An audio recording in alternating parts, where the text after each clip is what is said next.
বড়দিনের আয়োজনে রাজধানীতে নিরাপত্তা নিয়ে কোনো ঝুঁকি নেই। সকালে রাজধানীর কাকরাইলে চার্চে নিরাপত্তা মহড়া শেষে কথা জানান counter terrorism and transnational crime সিটিটিসির অতিরিক্ত কমিশনার মোহাম্মদ মাসুদ করিম।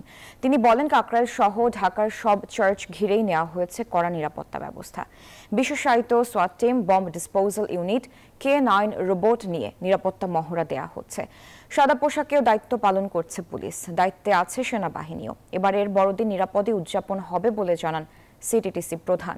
খ্রিস্টান ধর্মাবলম্বীরাও নিরাপত্তা ব্যবস্থা নিয়ে সন্তুষ্টি প্রকাশ করেছেন।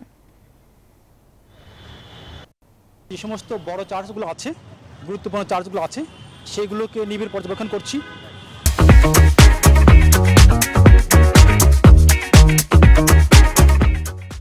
আর যেগুলো আমাদের অন্য যে চার্চগুলো আছে সেখানে আমাদের পোশাকধারী পুলিশ আছে।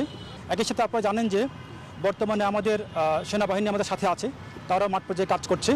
আমাদের ডিএমপি পুলিশ বাহিনী, সোয়াট বাহিনী এখানে ইতিমধ্যেই তাদের মহড়া দিয়েছেন।